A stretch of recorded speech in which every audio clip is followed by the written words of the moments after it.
I'm Birga Meyer and I'm one of the 2 managing directors of Schwules Museum. It's of course a very big question how the museum addresses intersectionality or ensures intersectionality. That's always an ongoing process. Anyone who tells you otherwise, I think, has failed in that attempt. So we have some structures in place.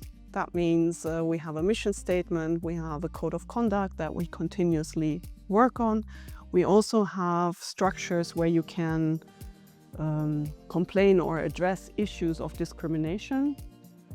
And within these structures, we try to continuously address them. So we have workshops, we have trainings, we do sensitivity trainings. We also really openly communicate about power imbalances, questions of access, questions of discrimination. And I think with that communication, with that training, it's possible to access the structural aids that we try to implement. But as I said, we really continuously try to work on this. In the archive, we have roughly 1.5 million objects and documents, so it's quite big.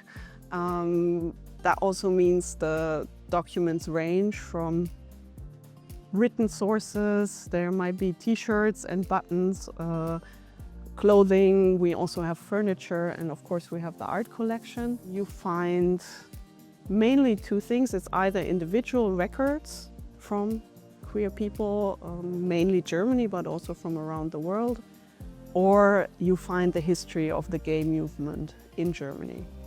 And the archive here is the biggest source of queer history within Germany. And it's really, I cannot stress that enough. So if you want to work on queer history in Germany, basically there's no way around us. I think the museum is also a place where people meet, where people get together.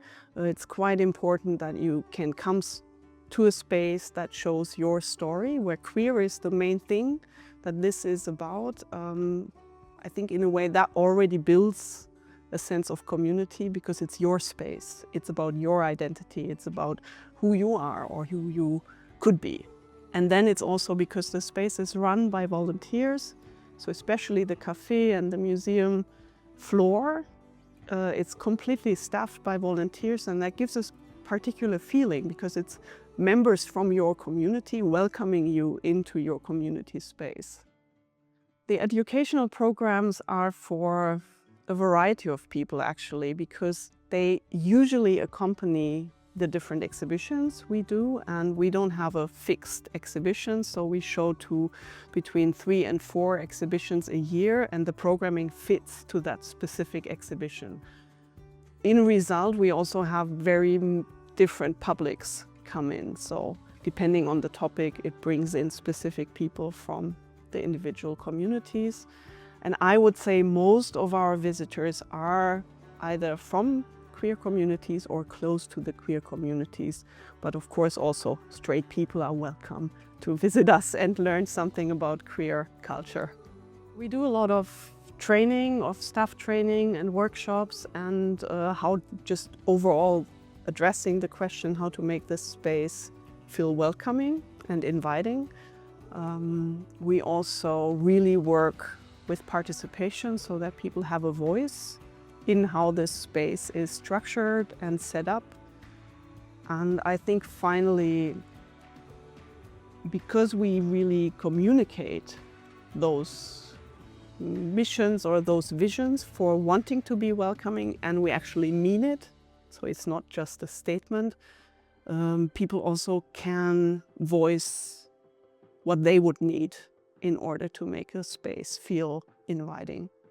For me, definitely the themes that are put out on We Create Space are quite amazing. They are interesting, I think, to both community members, but also to people who really would like to become a better ally or to work on how to make their company or their business more queer welcoming. So I think that is a good mission to both educate but also empower people to be queer. So I would say queer partnerships, queer networks, queer work generally already strengthens the queer ecosystem. We are here, we're queer, deal with it, we're visible, and I think queer should take space as much as they can. And thus I think any network that is built, if it's based on trust and authentic relationships, supports what we do. And within that, of course, we have to remember that we are solidaric to each other, we are emphatic to maybe causes other people have, and build that really as a community of equals. In the current political situation, I would probably want to send queers the message that queer activism has so much strength and so much power. And we see that in our archive really clearly, that uniting, fighting for queer causes is important and does change the world in a way, even if maybe at specific moments in time you cannot feel it or you cannot express it, or due to safety concerns you have to find ways on how to meet and how to organize. But I would say that the history of the queer movements shows how resilient and how strong we actually are. And so I want us to hold on to this.